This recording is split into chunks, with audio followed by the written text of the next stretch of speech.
ئێوارەتان باش، من سامان بەشارەتیم بەرنامەی حەوت پرسیارتان پێشکەش دەکەم. ئەم ئێوارەیە قسە لەسەر خانەنشینان یاریمی کوردستان دەکەم، بە تایبەت ئەو نزیکەی 35,000 خانەنشینەی کە نزیک دەبێتەوە لە 4 مانگە موچیان وەرنەگرتووە. ئایا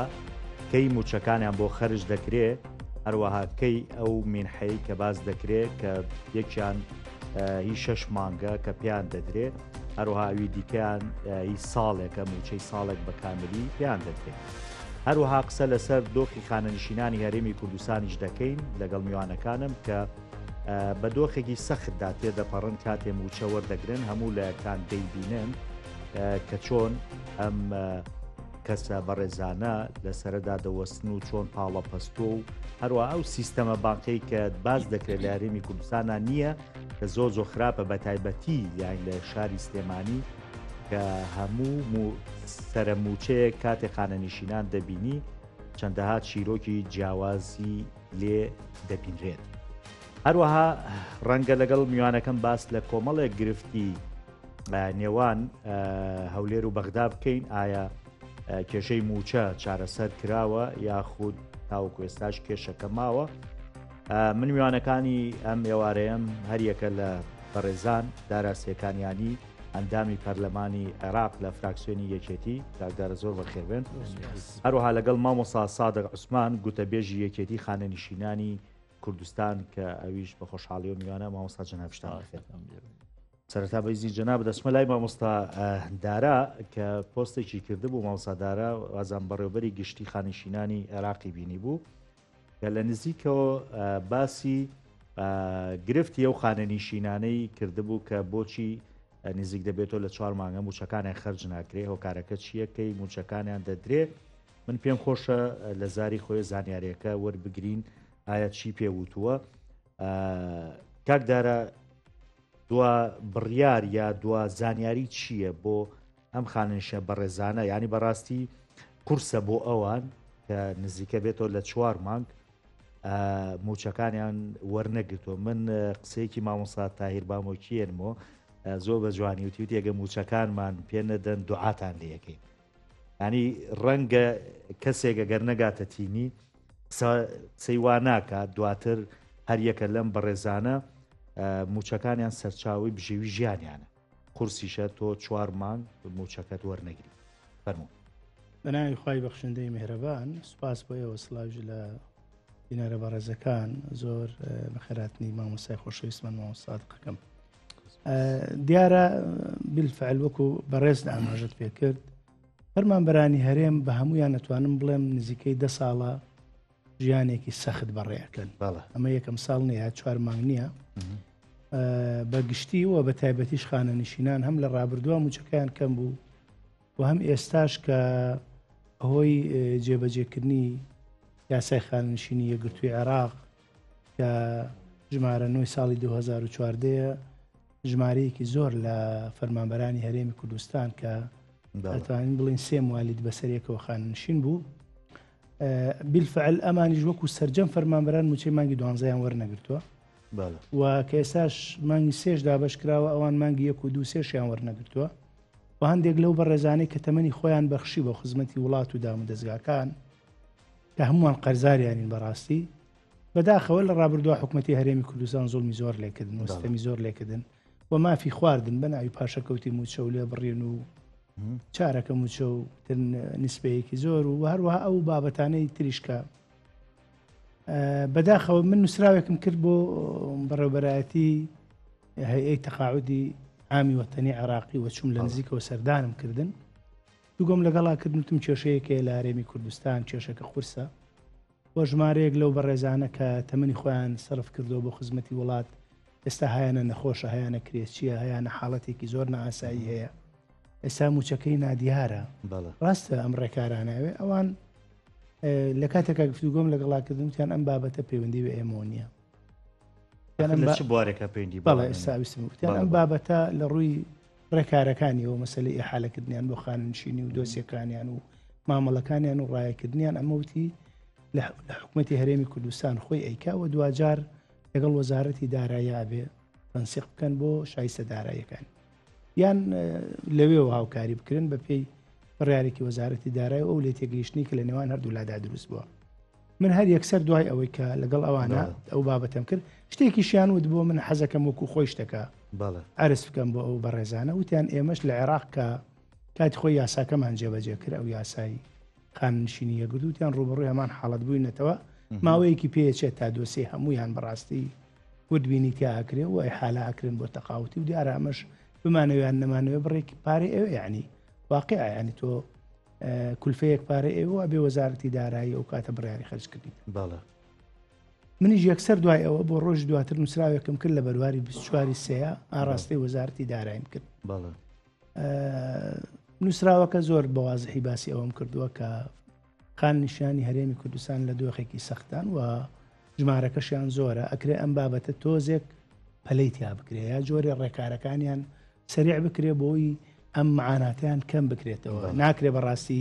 ئێستا خاننشین لە هەموو دنیاە کە خاننشینە بێ ئەزانەکەی من حەکەی وەرەگرێ و کەی موچەکەی وەرەگرێ بەڵام لە عێراق و لە هەرێمی کوردستانە بەداخەوە ڕوبەڕووی ئەمە بۆتەوانە لەبەرەوەی مە چاوەڕێی وەڵامی ئەوانەوە پێم وایە ئەکرێت لە شوێنی ترشەوە ئەم بابەتە گفتوگۆی لەسەر کرابێت. زۆر باشە بنەگەڕێم وڵای جەنابەت وەڵا بۆ هەندێک بابەتی کە بەس مامۆستا سادق یان جەنابەت ئەزمونیەکت هەیە خۆی زۆر جاکە باس لەو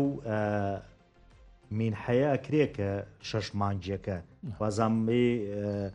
نەبوونی مۆڵەتی کەڵەکە بوو بڵێ من لە مامۆستا عەبدولقادر ینی گوێم لێ شتێکی نووسی بوو جوان بوو بەلامە ئەڵێ خۆی ئەم 6 مانگە کەسێک کە تەقاوتە ئەبێ خێرا حکومت بیاتێ بۆچی بۆی ئەم زەمانەی کە مامۆسادارە باسی کرد کاتێ تا ڕێکارە یاسای و قانونیەکانی بۆ نمونە خاننشینەکەی تاوبێ ئەم پارێکی لە بەردەسا بێ خەرجی بکە هەم موچەکە وەرەگرێ بەڵام ئەمان هەم لە مەش بوون هەم لەو 12 موچەی جارە دیار نییە کە بەسەرێکۆ دەیان 12 چۆن نەدرێ و لەگەڵ بەستنی موچەکانیشان ئەگە تۆ پێم بڵێ لە سەردەمی ئێوەشە هەر ئاوا بوو یا جیازی هەیە. سەرەتا بە ناوی خوای گەورە و میهرەبان سڵاو لە بەڕێستان و لە بینەرانتان هەروەها سڵاو لە برای عەزیزم کاکە دارا جەنابی ئەوە بڵێن تەرەفی بەغاو عێراق زیاتر شارەزایە و معنیە پێی منیش ئەوەی کە لە معاناتی هەرێم زیاتر بڵێ نزیکن لە مۆزوعەکانەوە ئێمە کاتی خۆی کە خانەنشین بووین و تا پێش جێبەجێبوونی یاسای ژمارە نوێی ساڵی 2014 کە لە مانگی حەوتا هەرێم پاش 11 ساڵ چوە ژێرباری و پاش بڕیارێکی مەحکەمەی ئیتیحادی ئێمە بەپێی یاسایەکی هەڵوەشاوی عێراقی معاملە کراوین بۆ خاننشین بوون ئەو کات بەپێی ئەو یاسایە تەنها 6 موچەی بنەڕەتی ئەدرا بە کەسی خاننشین بوو. ئێستا ئەمە لە سایەی جێبەجێبوونی ئەم یاسایی یەکگرتووی عێراقیەیە کە 12 موچە بە تەواوی دەرماڵەکانەوە هاتوۆتە کایەوە. عێراقیش لەبەر ئەوەی لە یەکی 2025ەوە چوەتەژی ئەو خۆی ڕاستە لە مانگی حەوتەوە هەرێم جێبەجێی کرد یاسای عێراقیەکە بەڵام یاسانیۆکە یعنی بەڵام عێراق لە یەکی 2025ەوە خۆی بە مولزەم و بە پابەند دەزانێت بە جێبەجێم لەبەر ئەوەی ئەمانەی لەبەر ئەوە ئەمانەی کە ئێستا خاننشین بوون عێراق ئەمە بە بەرپرسیار ئەزانێ خۆی بۆ ئەو 3-4 مەواریدە بە بەرپرسیار ئەزانێ کە زۆر برادەر پرسیارەکە ئاڵێ ئەمە لە مانگی حەوتا خاننشین بووین بەڵام ئەم ساڵەش مولمان نەکە لە ڕاستیە ئەگەر تۆ ڕاستەوێ ئەگەر ڕۆژ لە ڕۆژان توانیمان یاسا سەروەرکەین لەو ڕۆژەوە کە بڕیاری مەحکەمەی ئیتیحادی دەرچووەواتە لە 22/11/2022ەوە لەو ڕۆژەوە حکوومەتی هەرێمیش مولزەمە بە جێبەجێکردنی هەموو بەڕاستی هینەکانی یاسای ژمارەنەوە ینی هەموو ئەو بڕگە و مادانەی کە متعلقن بە یاسای ژمارەنەوە بەڵام ئێستا لەم حاڵی حازرەدا عێراق لە یەکەوە چوەتە ژێرباری چونکە لە یەکەوە لەگەڵ عێراقا ڕێکەوتنی تەواویان کردووە. ئێمە جاران هەر ئەو 6 مانگە بەڵێ ئەو 6 مانگە وەکو جەنابەت ئاماژەت پێکرد یعنی وەکو شێوەیەکە لە سەلفە ئەدرێ بەو خانەنشینە تا دەگاتە کاتی موچە وەرگرتنەکەی بۆ ئەوی ماڵ و مناڵی محتاج نەبن چونکە بەپێی یاسای نێودەوڵەتیەکان کەسی خانەنشین کاتی ئیسراحەتێتی نابێ بچێ بە دوای کریەکاریە بگەڕێ بۆ ئەوەی مناڵەکانی بژێنێ پێویستە ئیتر ئیسراحەت بکە بەڵکو تەرخان ببێ بۆ ژیانی تایبەتی خۆی بەڵام لە هەرێمی ئێمە نازانم ئەو خەڵکە کە خانەنشین ئەبێ ئێستا ئەوە وەکوت ئێوە باستان کرد نەخۆشەکەون 4 مانگە خەڵک خانەنشین بووە و دەبوو هەر لە وەزارەتەکانی خۆیانەوە دەبوو لە داهاتی ناوخۆ ئەو 6 مانگە موچەیە بدرێت چونکە ئەمە شتێک نییە پەیوەندی بە عێراقەوە بێ هەرکەس لە وەزارەتی خۆی پەروەردە کشت و کاڵ ناوخۆ هەرکەس لە داهاتی وەزارەتی خۆی قانونەکەی شەر وایە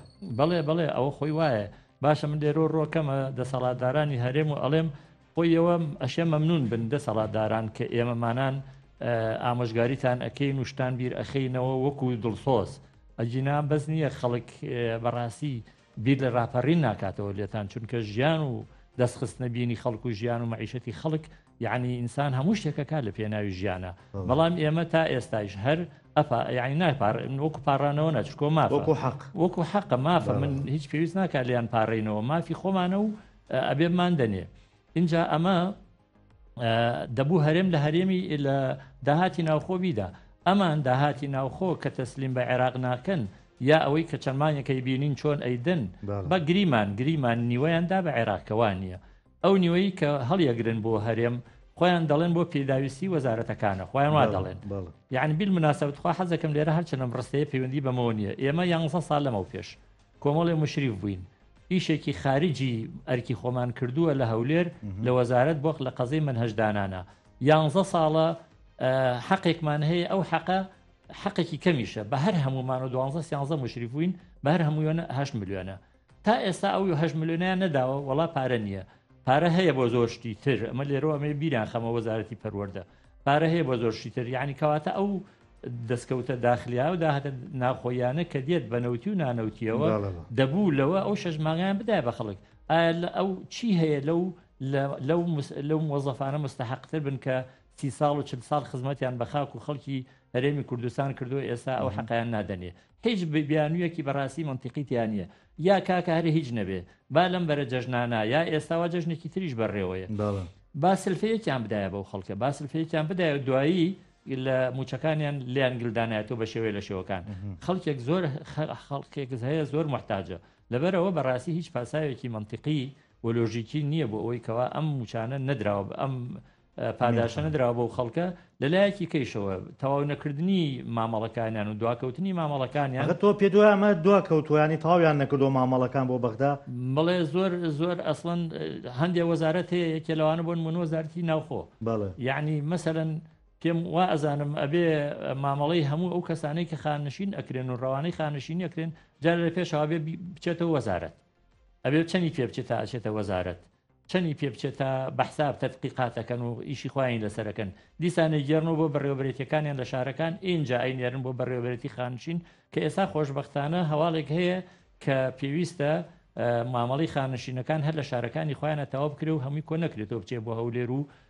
بەڕاستی لۆدێکی گەورە لەسەر بەڕێوەبرێتی گشتی خاننشینی دروستکە ئەم دواخستنەوە ئاکات کە کاری خاننشین بوونەکانیشیان دوا بکەوێت خۆ ئەوانش کە تەواو بوون و نەبێ موچەکانیان بۆ ببەسرەوە یا بۆ بەسرابێ من لێرە حەزەکەم ئاماژە بە شتێ بکەم خەڵکێکمان هەن لە مانگی حوتی 2024ەوە خاننشین بوون ئەوانەی لە ساڵی 2024 خاننشین بوون دەی تا معاملەکانیان لە هەولێرەوە گەڕایەوە 3-4 مانگی پێچووە شانسی ئەوان موچەکانن لە مانگی زۆربیان تقریبا 450 کەسێکە بن با بڵین لە سلێمانیا موچەکانن لە مانگی 12 بۆ بەسرا موچەی مانگی 12ش بەو دەردە چووە کە چووە یعنی موچەی ئەو 5-6 مانگیان وەرنەگرتووە یعنی چۆن نایەنەوە ناتوان بڵێن نایەنینەوە بەڵام خۆوەکو پاشەکەوتکرەوەکان وەکو کاکدارایش ئاماژەی پێکرد چەند موچەمان فەوتا ئێمە یعنی ئەمە لەسەر هەرێمە نەک عێراق بەڵێ وە لەسەر هەرێمە وە لەسەر هەرێم لە مانگی حوتەوە کە هاوتای عێراقیشی کرد خۆی چوە ژێرباری ئەوە چونکە یانزانی خۆیان چەند ساڵە مقەسیرن ئەم 6 مانگە ئەم 6 مانگە خۆیان دایان تا لە مانگی یەکە تەواو لەگەڵ بەغا دەڕێکەوتن دەسەر ئەوە هەرچەندە خۆ ئەوە ئەگەر تۆ بیری لێ بکەیت و هەر لە بەغاوە پارە هاتووە بەڵام بە هەر حاڵ هەرێم خۆی تەسەڕوفی ئەکرد جاران لەبەرەوە ئەوانەی کە لە مانگی حوتەوە ینی هەر زۆر مەغدورن هەر زۆر ناحەقن اینجا هیچیانە پرسیارەکاڵێ ساڵەکە و تۆ جارم موچەکەت نادەنێ ئێستا باسی ساڵەکەیەکە ساڵەکە لە مانگی یەکەوە بەڕاستی ئێستا عێراق چۆتە ژێری ئەگەر ڕۆژ لە ڕۆژان توانرا یاسا یعنی یاسا جێبەجێ بکرێ نەک لە مانگی حوتەوە بەڵکو لە 22/11/2022ەوە هەرێمیش و دواتریش عێراق ئەبێ پابند بن بە جێبەجێکردن بڕیاری محکەمەی ئیتیحادی کە دەبێت لەو ڕۆژەوە هەموو پابندیەکان جێبەجێ بکرێت بە یەمە بۆ پاداشتەکانیشەوە یەمە دوای ئەو لیستەم بۆ باسکە کە نووسیوتە بەڵام ئەمێ لە ڕۆقانونەکە لە جەنابێ بپرسە مامۆستا یعنی ئەوەی کاوەڵێ ینی حەکێکی قانونیە کە ئەو خانەنشینانش بگرێتەوە لە دوای بڕیارەکەی دادگای فدراڵیەوە ئایا عێراق ئەچێتە ژێرباری ئەمە ئایا هەرێم هەرگوێ خۆی لێ کەڕەکات و قسە ناکە تەواو ئەم بابەتە ئەبێ پۆلێن بکرێ چۆن ئەبێ پۆلێن بکرێ بۆ نمونە لە هەرێمی کوردستانە خانەنشینە ستەمێکی زۆریان لێکرا بەڵێ ئێمە هەمومان نەزانین لە ڕابردووە کەمترین موچەی خاننشینی 200,000 دینار بوو بەڵێ لە عێراق نزیکەی 600,000 دینار بوو بەڵێ ئەمە جیاوازێکی زۆر بوو بۆ چونکە هەرێمی کوردستان کاری بە یاسای ژمارە 27 ساڵی 2006 کرد بەڵێ ئەم یاسایە لە عێراق هەڵوەشاوەتەوە بە هیچ شێوەیە کاری پێ ناکرێت لە 2014ەوە کار بەو یاسایی ترەکرێت یاسای ژمارەنەوەی 2014 ئەو خانەنشینانەی کە ئێستا خانەنشین ئەبن و دوای ڕێکەوتنەکان لە بەغایە ئەتوانین بڵێن هەموو حقوقیان لەسەر بەغایە بەڵام ئەوانەی کە لە ڕابردووە خانەنشین بوون و ئێستا وەکو جەنابی مامۆساژ ئاماژەی پێکرد بە تایبەتی ئەو ژمارەیە ستەمێکیان لێکراوە کە نەک ستەمەکە هەر ئێستاەتوان بڵم هەتا عمریان هەیە هەر ستەمیان لێکرێ بۆ چووکە پلە بەرزکردنەوەیان وەستاوە کۆمەڵەشتی تریان وەستاوە هیچ امتیازاتێکیان وەرنەگرتووە ئەو موچەی کەڵەکە بووی کە بۆ مۆڵەتە ئەویان هەر وەرنەگرتووە لەولاوە لە بری ئەوەی کە 12 مانگ موچەی کامیلیان وەرگرتووە 6 مانگی بنەڕەتێن لەبەرەوە ئەبێ بێ ئەمانە بۆیە ئەم بابەتە بەڕای من ئەکەوێتە سەر جۆری ڕێکەوتنەکەی نێوان حکوومەتی عێراق و حکوومەتی هەرێمی کوردستان ئایا ئەم بابەتە هەر کوتیانە ڕێکەوتوین یان لە ڕێکەوتنەکە چوونەتە ناو تەفاسیلەوە لە کاتێکە بە پێی مادەی دەستوری مادەی ژمارە مادەی 14 لە دەستوری عێراقیە زۆر بەوازحی ئەڵێ هەموو عێراقیەکان متەساوین لە حقوق و لە امتیازاتن نابێ موچەی مامۆستایەک خانەنشینێک لە هەرێمی کوردستان جیاواز بێ لەگەڵ موچەی خانەنشینێکە مامۆستایە لە عێراق ئەمە مادەیەک لەولاوە ئێمە لە بەرواری وەکو مامۆستا ئاماژەی پێکرد لە بەرواری 22/11/2022 دادگای فیدراڵی حکوومەتی هەرێمی کوردستانی پابند کردووە کار بەو یاسایە بکە بەڵام نەیکردووە کەواتە ئەمەش بابەتێکی ترە ئەو کاتە ئەبێ ئێمە یەکلا بێتەوە ئایا موچەی ئەمانە لای هەرێمی کوردستانە یان ڕێکەوتنەکان ئەوەی تیا عێراق چێتە ژێر باری ئەم بابەتەوە مشکی لە نێوان هەرێمون مشکی لە عێراق مشکیلەکان زۆرن و ئالۆزن و کەڵەکە بوون باش نەک هەر لەم بوارەیە لە هەموو بوارەکانی ترا بەڕاستی ئاوایە بۆ من پێم وایە سێ هۆکاری سەرەکی هەبوو بۆ دروستبوونی ئەم بابەتانە هەمووی یەکەمیان متمانە نییە لە نێوان هیچیانە متمانیان بە یەک نییە منەمە قسەیەک نە حکوومەتی هەرێم نە حکوومەتی عێراقی فدراڵ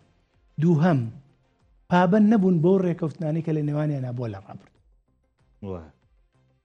ڕۆژیان بەڕێکردو مانگیان بەڕێکردووە ساڵیان بەڕێکردووە خاڵێکی تریشیان بەداخەوە ئەتوانم بڵێم کێشەکان زۆرن کەڵەکە بوون ئەمە گرفتە سەرەکێکەیە لەبەرەوە بۆیە ئێستا خانەنشینانی هەرێمی کوردستان لە ڕابردووە زوڵمێکی زۆریان لێکراوە و ئەمەی داهاتوش ئێمە هیوادارین کە بتواندرێ ئەم مافەیان بۆ بگەڕێتەوان ئێمە من ئەم ئایا بەڵام ئایا ڕێکەوتنەکەی نێوان هەرێم و بەغا لە تەفاسیلە ماڵێن ڕێکەوتوین کۆتاییمان پێهێنا وەکو مامۆستا ئاماژەی بکرد لە بەرواری 1/1/2025 عێراق بڕیاری داوە کار بەو لیستە نوێیە بکە کە یاسای 2014 بەڵام ئایا ئەی خۆ ئێمە هەندێک خانەنشینمان هەیە ئەوە پێشەوە خانەنشین بوون بەر ئەم سێ موالیدا موالی 65ەکە بەر ئەم ساڵەکەوێ ئەی ئایا 64 و 62 63ەکە چۆن لەبەرەوە ئەم بابەتە پێم وایە وەگەرچی حکوومەتی هەرێمی کوردستان ئەبێ داوای کرد بێ لە حکوومەتی عێراق ڕووی قانونی ینی ئەم مافو امتیازەی کە بۆن و خانشینی وەرەگرێ ئەبێ هەرێمیش وەریگرێت لە ڕووی قانونیەوە ئەبێ وەری بگرێت لە ڕووی قانونیەوە ئەو کاتە نە ئەگەر ئێمە وەکو یاسا بقسە وەکو یاسا ئەوە شتێکی نە حکوومەتی هەرێم نە حکوومەتی عێراقی فیدراڵ لە ڕووی یاساییەوە ئەو مافیان نییە بتوانن دەست بۆ موچەی فەرمانبەربەرن و دەستی بەسەرا بگرن و قۆرخی بکەن و لێ زەوت بکەن بەڵام ئێمە لە ڕابردووە بینومانە لە باشە داخل لێرە بۆ نمونە خانەنشینان چیان پێ ئەکرێ بۆ سندنەوەی ئەم حەقی خۆیان خانەنشینان چۆن لە ڕابردووە سکاڵا کرا لە دادگای فیدراڵی و دادگای فیدراڵی بڕیارێکی دەرکرد لە بەرژەوەندی ئەوان و لە بەرژەوەندی موچە خۆرانی هەرێمی کوردستان وەک کوردەواری قسەیەکیانە ئەڵەن قەرزکۆنە بێ بەڵام نافوتێ ئەبێ خانەنشینان بەڵام حکوومەت یاریمیش قەز کوێرە حکومە ئەبێ خانەنشینانی هەرێمی کوردستان کۆدەنگ بن یەکدەنگ بن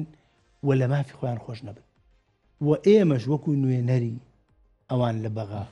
ئەوەی پێمان ئەکرێ لەگەڵ لایەنە پەیوەندیدارەکانە لەگەڵ وەزارەتی داراییە لەگەڵ سەرۆکی ئەنجومەنی وەزیرانە لۆبی دروستکردن لە ناو پەرلەمانە چۆن واژوو کۆەکەینەوانە چۆن لە دادگا سکاڵا ئەکەین چۆن نەچین بە دوواداچوونەکەین لە فەرمانگە و دام و دەستگاکانە ئەبێ بەڕاستی هەمومان چکە بەرپرسیارین ئەمە واجبی سەرشانمانە ئێمە وەکو بە تەعبیرێکی تر ئێمە ئەبێ خزمەتکاری ئەو خەڵکە بین کە متمانەی خۆی بەخشی زاریان هەبوو وەکو ئەوی شەر وەکو هاوکاری لەن سەر وەزیران ئەمە مە سێ مانگەوەشی وەرناگرن چی کراوە ینی لە ئێوە کە لەوێن تاوەکو سا گەشتۆ بابەتی 100,000ەکە ئەمە بۆ هەموو خاننشینان نییە تەبیعی بۆ ئەو خاننشینانەیە کە بڕێک دیاری کراوە کە بەڵێ لە ملیۆنەکەمترە لە عێراقا ئەم بڕیارە بەڕێ سوودانی دەری کردووە باش و ئەم بڕیارە وەزارەتی دارایی و لایەنە پەیوەندیدارەکان ئەڵێن بۆ ساڵێک بۆ پێویستە تازە بکرێت باش ئەو بوو لە یەک مانگی عێراقیش وەستا بەڵام جارێکی تر ئەم بڕیارەیان نوێ کردەوە با بڵین فەرمانی کرد بەڵێ بەڵام ئێستا هەرێمی کوردستان لێ بێ بەشن ئێستا لە ئێستاە ئەگەر چی من ئەوەندەی زانیاریم هەبێ حکوومەتی هەرێمی کوردستان داوای کردووە ئەمە ڕێکەوتون ئێستا ئەم هەرێمی کوردستان کار بە هەمان یاساکە و عێراقیش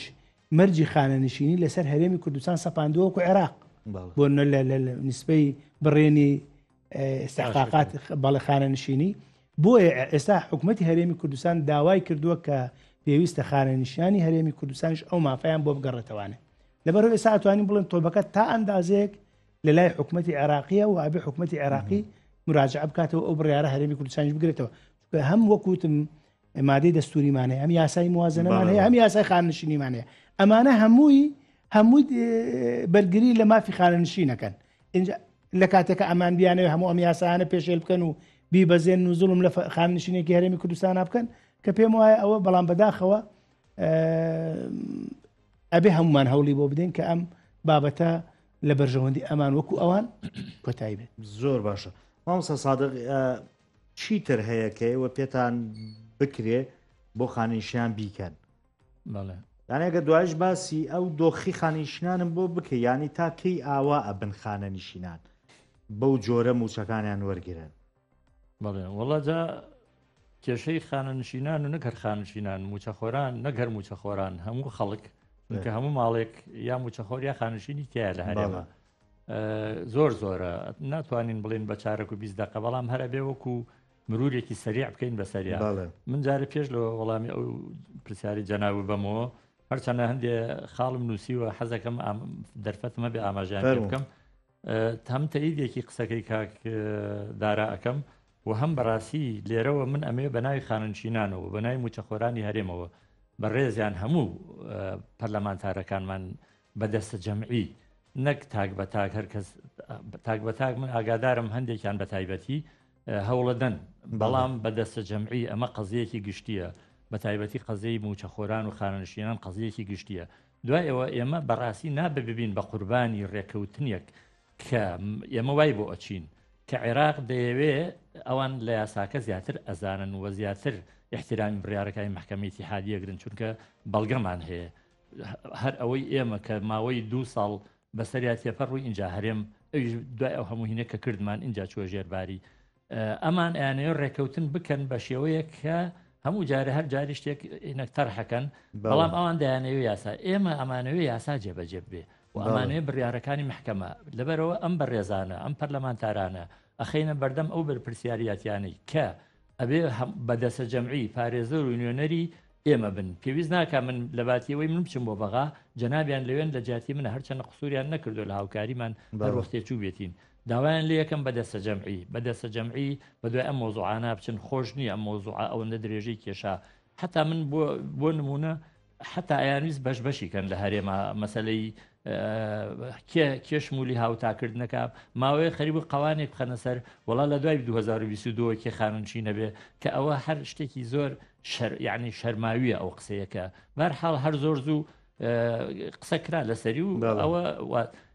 ماوەیە گوتیان وەڵاوانەی پێش 2014 شمولیان ناکە مالعیلم دەسەڵاتدارانی عێراقی هەر هەمویان متفقن لەسەرەوەی کە بۆ هەموو خانشینی وەکو جەنابی شامەژەی پێکرد هەموو خانشینان لەبەرەوە ئێمە ئەمانەوەی یاساکە وەکو خۆی جێبەجێ بێت و ئەمان بەدەستە جەمعی نوێنەری ئێمە بن لەبەرەوە ئێمە یاسامانەیە بەڕاستی شتێکم لە بیر چوو ئەو کاتە باسی ئەوانەی 2007 خانشین بوو 2024 خانشون لە مانگی لێرە بەڕێوەبەرێتی خانشینی سلێمانی بە سوپاسەوە نووسراویان کردووە و ناو قایمەکانیان نردووە بۆ وەزارەتی دارایی هەرێمی کوردستان بۆ ئەوەی کەوا ئەمانە شتێکیان بۆ بکرێ ئیتر ئایا لە داهاتی ناوخۆیانە گوناحە 5-6 مانگ موچیان وەستاوە و بووە بە قوربانی موچەی مانگی 12 کە ئێمە هەر هەمومان بە مافی خۆمان ێزانین و هەرگیزیش بەڕاستی نەلێ بێدەنگە بین ئەو مەسەلەیە لە لامان کۆتایی هاتووە اینجا بەنسبەت پرسیارەکەی جەنابتەوە کە وتت خانەنشینان طبعا خانەنشینان زۆر مەغدورن زۆر زوڵمیان لێ یەکرێ موازان جەنابم بەستی شێوازی موچەوەرگرتن بەڵێ ینی مامۆستا سادەوەی لێرە بینرێ باش لەولێری شوایە بۆ نازان هەموو یەک یا ڕاگانی بشینەوە لێرە هەندێک شت کرا لە سەرەتاوە کارتێکی سەوز دروست کرا بەڵام کۆی ساوان نییە ئەوە هەیە بەڵام پاڵە پەسۆکەر هەیە لەبەرەوە بنکەکان وەک پێویست نین ئەمە یەک دوو هەر شێوە کلاسیکێک کۆنەکەیە ئەبێ بچی و ناوت دانیت و لە کۆمپیوتەرا بۆ سیر کرد و ئەمە عملی اینجا خەڵکی ئێمەش ئەوەندە بێمتمانە بووە بەم حکوومەتە حکوومەت ئەبێ خۆی ئەم پرسیار لە خۆی بکە باشە بۆچی ئەو خەڵکە هیواهەیە ئەڵێ من سبەینەیە چم گەرنیشمەنە قیروسیا مەگەر ئاوا بڵێ کەسێک جینا هەر هەمووی پەلەیەتی لە ساعتی یەکەما بچێوەریگرێ بۆ چونکە متمانەیان نییە ئەزمونمانەیە ئەزمونیان جاری وە بووە سەپارە نەماوە کابراودێت وڵا پارێکیان ئەلعانم مانگەیش کە درا ئاگام لێ لە هەندێک لە بانقەکان بە دوو سێوەج بە پارەکەیان بۆچوو لەبەرەوە خەڵک ناحەقی نییە هەرچەندە خەڵکی خۆشمان تۆزێ بەڕاستی زۆر بەپەلەیەتی من ناحەقیشان ناگرم لە ڕوویەکەوە بەس بۆ ئیسراحەتی خۆیان تا ئەم مەسەلەی حەل و فەسڵ کرێ بەڕاستی شتێکی یعنی شتێکە ئەگەر بڵین داهێنانە ئەمە نایبنین داهێنان تەنها لە هەرێ مام داهێنانە هەیە خاننشێنان و ڕۆژەوەکو جەژن هەمویان یەکە بین و پاڵەنێن بەیەکۆ و شەڕیانە بێ و توزانم ئەکەون و بێهۆشە بن و ئەمرن و ئەمە داهێنانێکی نوێ نەک نوێ لە هەرێ مار بەردەوامە لەبەرەوە شتێکی شەرماویە بەڕاستی دەبوو ئەمە زۆر زوو حالی بکرێ حەلەکەیشی بەڕاستی لێرە من ئەمێ ئاماژەوە بکەم ئەوان ویستیان بڵین بە هەژماری من دیسان هەژماری منیش کەوتووەتە بەر غەزەبی خەڵک بۆ چکە متمانە نییە خەڵک متمانەی نییە برادێکی مەسئولی سیاسی گوێم لێ بۆ ڕۆشون کە سیاسیەکان ئێستا قەرارەن لەسەر قانون ئەیوت فەرقی چییە هەژماری من و تەوتین ئەگەر فەرقی نییە بۆچی خۆیان لە تەوتین وەرەگرن هەموو دەسەڵاتداران و هەمووانی کەوا موچیان باڵایە کاکە خەڵی میلەتەکەت متمانەی نییە بە هەژماری من یا زۆر جاش بەردەم ئایتیمەکان خۆ زۆر قەرباڵخەوی من یا پارێکێژەم قسەم کردووە یا پارەیتیان نییە یا بۆ هەموو گژمە پارە وەرگرتنیە کە ئەیکەن بە چەند بەشێک بە چەند جارێک پارەکەیانیانێ هەموو جارە 2500 لێ بڕن بۆ وەرگرتن جگەر لەوە بۆری گرتووەزم 12 نایە کە ئەوانەی کە لە TBI ئەوەی کە لە TBI وەریگرتو ئەڵێ گەر بە 10 جاریش پارەکە سەحەبکەی هەر تەنها 1000 دینار لێ وەرەگرن ێ باشەم جیاوازیە بۆ لەبەرەوە خەڵک متمانەی نییە ئێتۆ خەڵکەکە ئازاد کە کاکە بۆ ئەم تەوتینەتان کرد بە تیارە بۆ کردان بۆ قولەی قاف و نابێ کەس بیگاتێ بۆ ڕێی خەڵک نادەن بە ئازادانە بە حڕێتی خۆی سربەستانە خۆی لە قانونی شابێ ئازاد بێ و کەسێک کە چ بانکی هەڵەبژێرێ ئەگەر ئەوە ببوایە خەڵک نەجاتێ بوو لەم بەڕاستی لە ئێستا بەداوەی تۆ بکەم بەڕاستی لە ئێستا بەدواوە مەوسمی گەرما دەست پێەکە هەر خانە نشینێ لە بەردەم بانکەکانە ببورێتەوە یا وەفاتکە من لێرە حکوومەتی هەرێم بەبەر پرسەزانم لە خوێنی ئەو کەسە چونکە ئەوانن نایاڵن کە تەوتین جێبەجێ بێ لە هەرێمە و موچەکان لە بانک وەریگیرێ و کەسێکیش ئارەزوی لە بانک وەریەگرن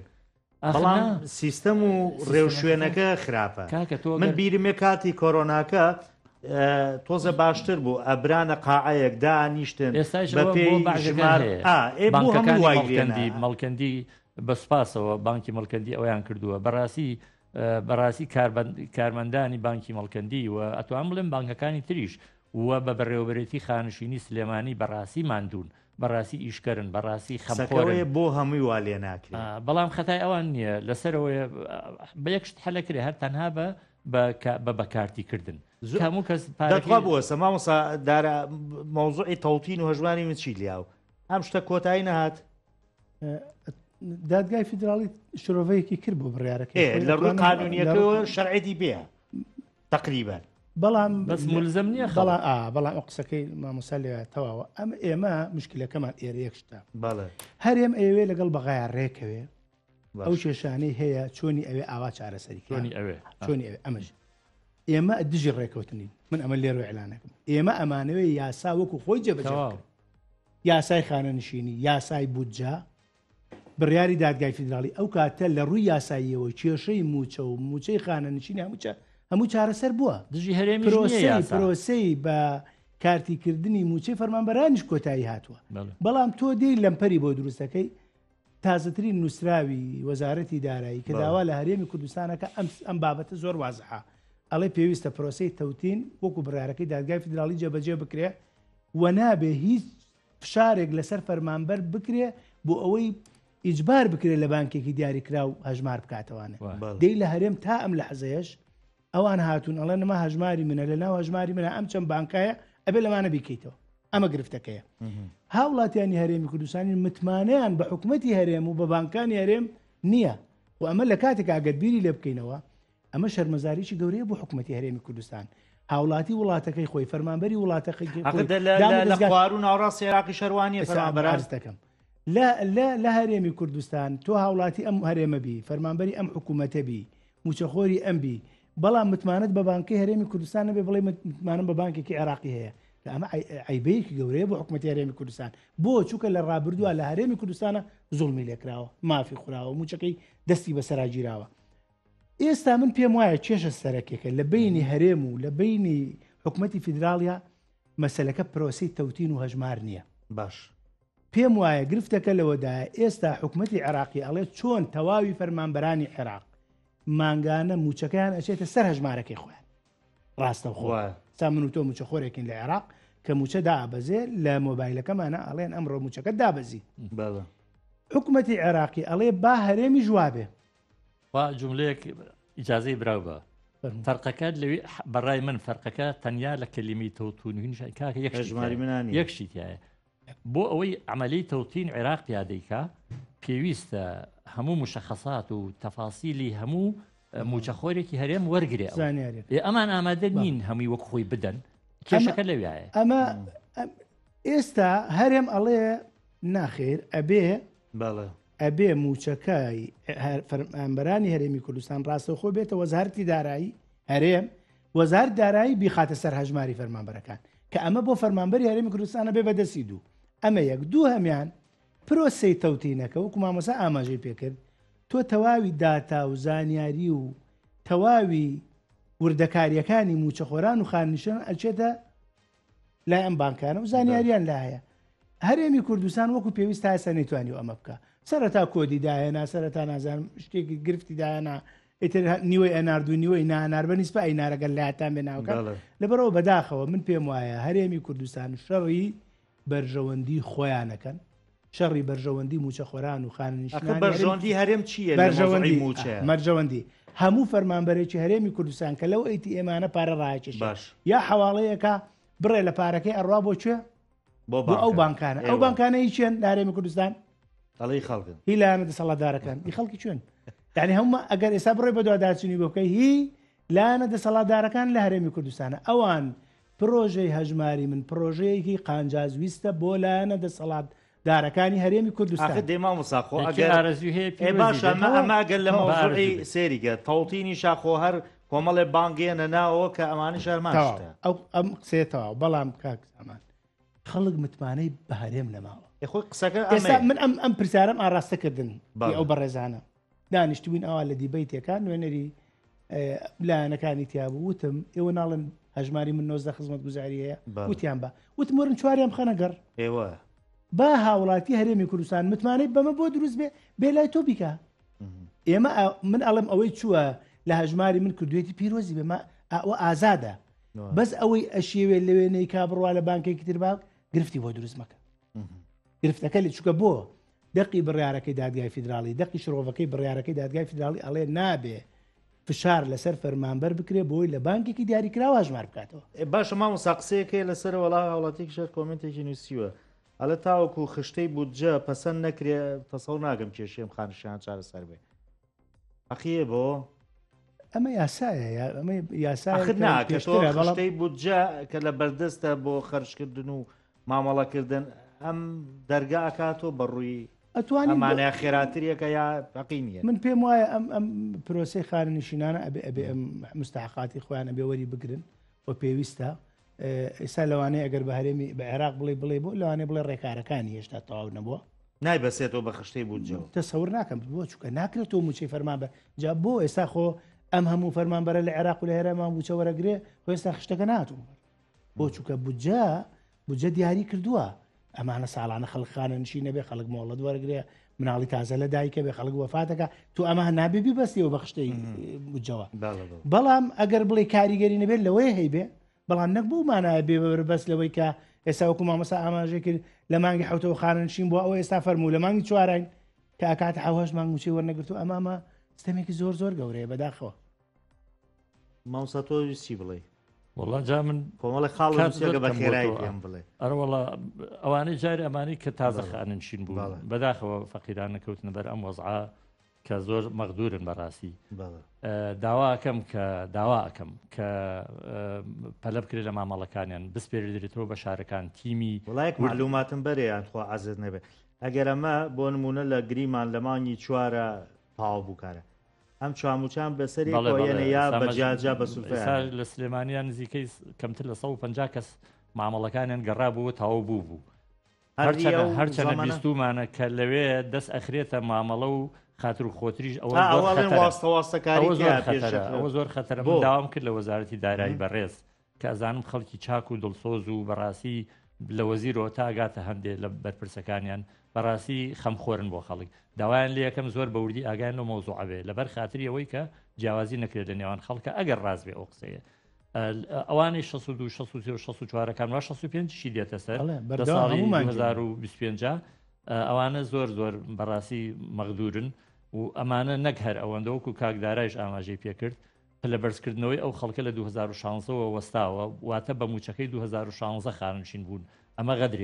غەدرێکی تریش ئەوەیە کە ئێستا مەسیری شەشمانی موچەی بنەڕەتی هینەکانیان مۆڵەتەکانیان زائیدەن ئەو 12 مانگەیش کە عێراق نەخێر کەس وەری نەگرتووە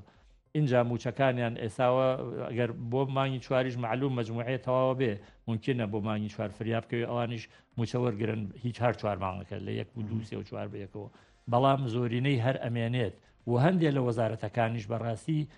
بەخاوی مامەڵەکان ئەنێرن بۆ خاننشینی بەشێ لە کێشەکە لەوەیە ئێستا بۆ نمونە من ئاگام لێ لە وەزارەتی تەربیا بە ساڵ کردویانە 62یان کردووە لە پێشە ئێستا خەریکی 63 نازان من ئەو پرسیارە بێ لەوام کرێ بۆچی واکەن ینی بۆچی ئەویان کردو خۆ شتێکی خراپ نییە پۆلیۆنکردن بەڵام مەفروزەتی مەکانیان زیادکەن ئەزانی چەند موەزەف زۆر هەیە ئەگەر ئیشیان پێ بکرێ بەڵام داخەکەم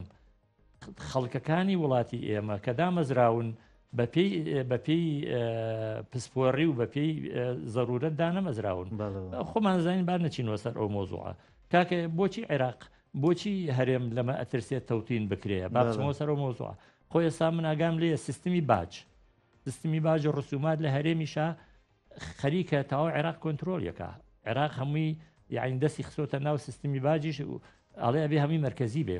عێراق چۆنە دەبێت سیستمی باجیش لە هەرێمەوە ێ باشە بۆ ئەوە قەیناکە ئەی بۆچی بۆ تەوتینکردن ئەبێ قەی بکە لەبەرەوە بەڕاستی خاڵێکی ترکەوە ئەو خاڵانی کەم نەوێ بیان لێم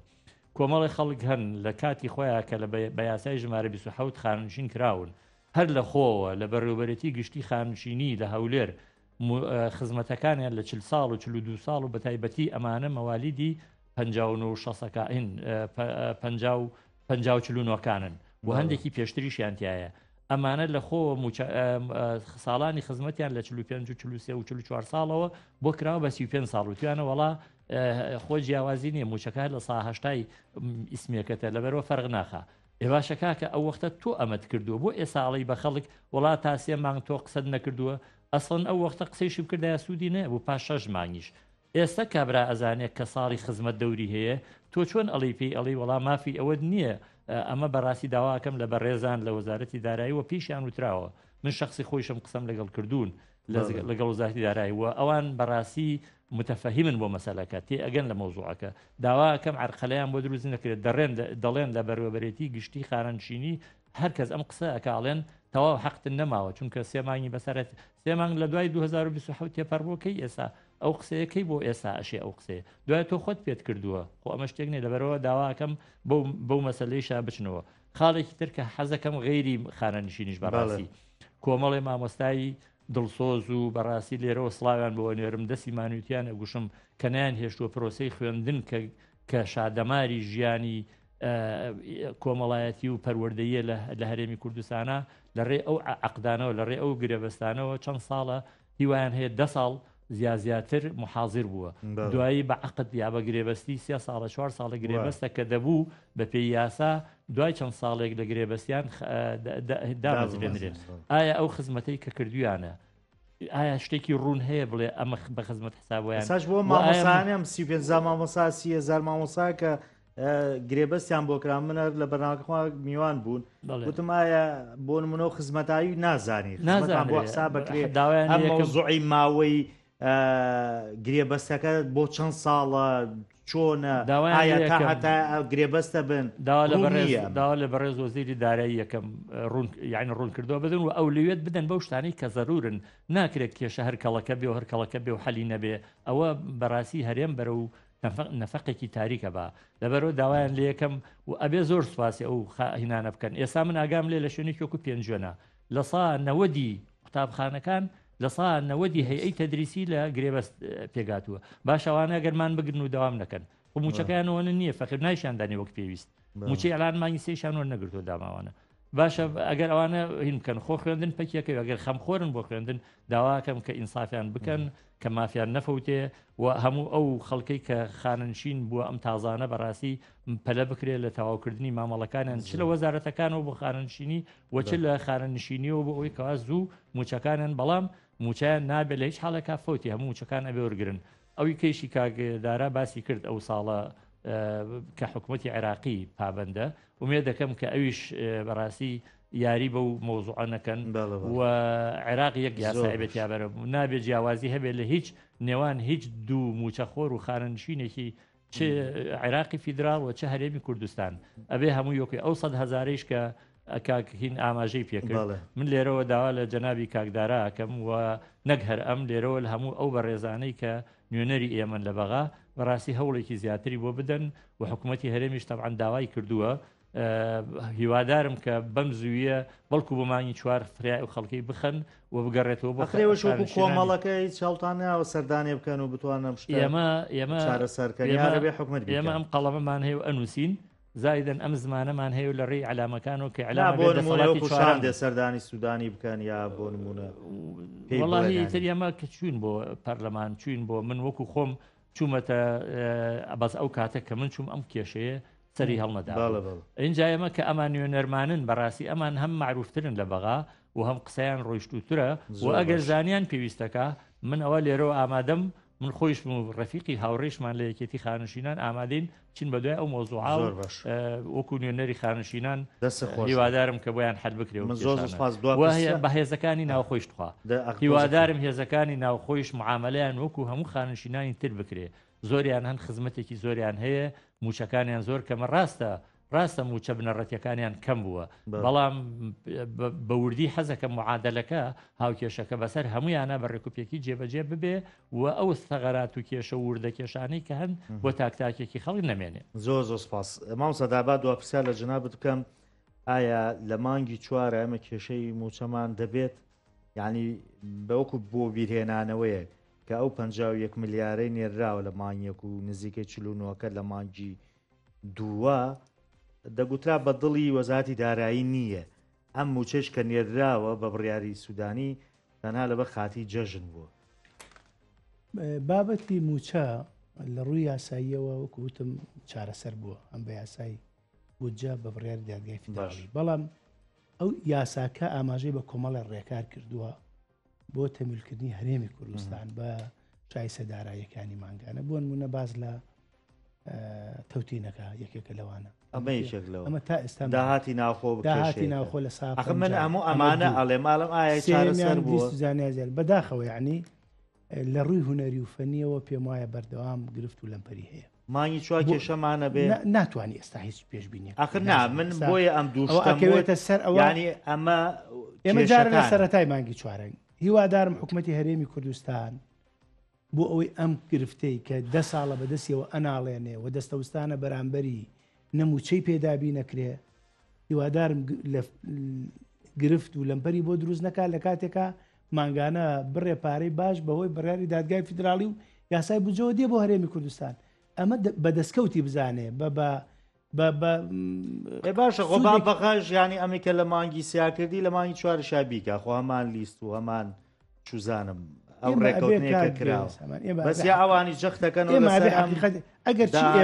چی من لەو بەشە لەگەڵتام لەو بەشایەوە ئەمەشمان ڕوبەڕوو بە بەرپرسانی عراقی و بەڕێ سوودانی ژوتووە وتومانە ناکرێ تۆ مانگێ باشێت و دوو بڵێن تۆ بڕیارەکەی داگای تۆ بڕێر دادگای فیدراڵی هەیە جێبەجێکە لایانی مقەسیر چێ ئیجراعاتی با لەگەڵا بکرێ حکوومەتی هەرێمە وەزارەتێکی داراییە شخصێکی معەنە سینە ساتە ئەو عقوبە بدا نەک خانە نشینێک و فەرمانبەرێکی هەرێمی کوردستان کە ئەمە کارە ساتەکە بەڵام بەداخەوە من پێم وایە ئەو بارودۆخی ئێستا لە عێراق هەیە لە ناوچەکە هەیە و ئەتوانم بڵێم ئەمانە هەمووی کلێکەدی کاریگەری هەیە بەسەر ئەو بارودۆخیکە لە نێوان هەرێمی کوردستان و عێراق شاگوزەر ئەو دوو موچەی درا لە مانگی سیا جەژنانە بوو یا چارەسەکردنی کێشەکان مافی خەڵک بووە موچە بوو مافی خەڵک بووە ناتوانانی بڵێ دینارە زیادیان نەداوە چەند خۆشی بازار بژای ئێمە هیوادارین هەرێمی کوردستان ڕێکارەکان جێبەجێ بکات بۆ ئەگەر بەغام مقەسیر بوو ئێمە ڕخنە لەو تەنها مانگی سێ ئەوە 2 ساڵیشە بێت تەنها مانگی سێ لە کاتی خۆیادراوە ئەوە ساڵەوە یەکەم جارە دوماکە بەس زۆ سپاسانەکەم ئەوسادارەسەکانی پەرلەمانی عێراق ماوەسا سادق سوانێژێکێتی نیشتمانی کوردستان وەڵایی کاتم هەر زۆکەم قەی ناکات ڕێم بە کوردی من ناڵێم بەغا شامی شەریفە وە خۆزگە ئەمان ویان نەکردایە کە ئێمە ئێستا بڵین شڵا موچەکانمان هەموو شتەکانمان بچێتەوە سەر عێراق ئەمان مەسئولن لە ئێمە ئەمان نوێنەری ئێمە حکوومەتی هەرێم مەفروزە خەمی ئێمە بخوا خەمەکانمان مەسپێرن بە خەڵک و خۆیان بێ خەمکەن زۆ سپاس بۆ ئێوەش کە تاوەکو ئێستا بینەری بەرنامەکەم بەخواتانە سپێرم خواتانە